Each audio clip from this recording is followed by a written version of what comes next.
Stars and constellations. One of my favorite things to do when I was younger was to look up in the sky and pinpoint all the different constellations. But now I love to photograph them, and it's a lot easier than you think.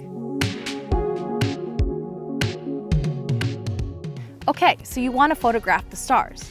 Today we'll talk about best location, gear, and go-to settings. When choosing the right location, it's key that you find a spot with very little light pollution and the moon is in a darker phase. So for my city friends, this is a great excuse for a road trip. Think about your composition. If you want to shoot something like the Milky Way, use apps like PhotoPills and Sky Guide to help you figure out what direction you should be facing. And ultimately, this will help you choose the right location.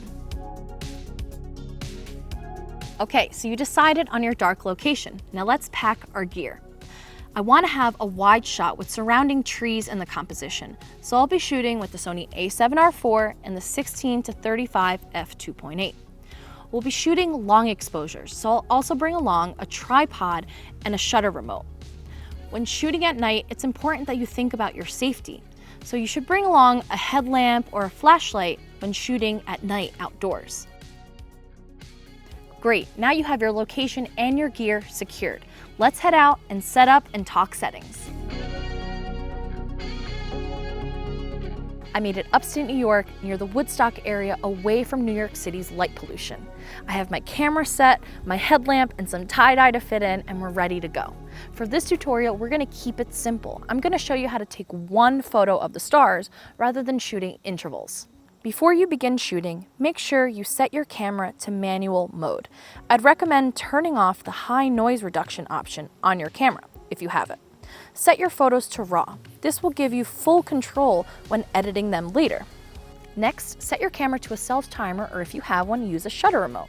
It's key that your camera and your tripod do not move when shooting these photos. Remember, these are long exposures, so if your camera moves, your photos are gonna come out blurry. All right, I have my shot framed up, but I'm going to zoom in all the way to find the brightest star to focus on.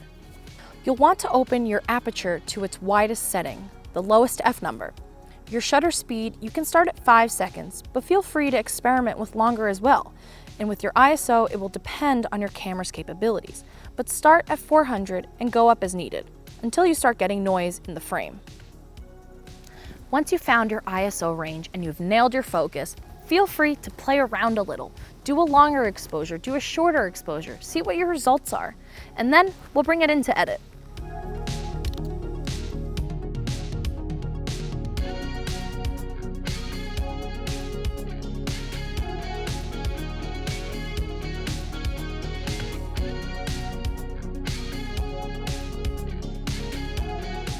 Let's edit your first astrophoto.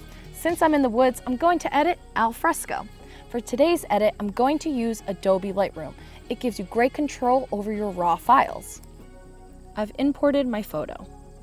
I'll start with adding a decent amount of exposure. A touch of contrast. I'll lower the highlight a bit and give the image a bit of shadow. Bring up the whites and lower the black a bit. I want my sky to have a cooler, bluer look, so I'll bring the temperature down.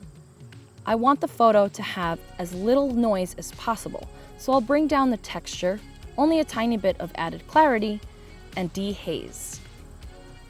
Again, bringing the sharpening down to avoid noise. Now we'll go to the radial gradient, which is the real hero here. We'll make a large oval around the Milky Way, only to change the settings of the Milky Way and not the rest of the photo. We'll bring the exposure up more and play around with each setting until it feels right. Make sure you have your feather pretty high so the Milky Way blends in with the rest of the sky. I like to add the linear gradient to the perimeter of the photo to give the trees a bit more light. Once you feel good about it, you can export. You'll be amazed at the before and after results.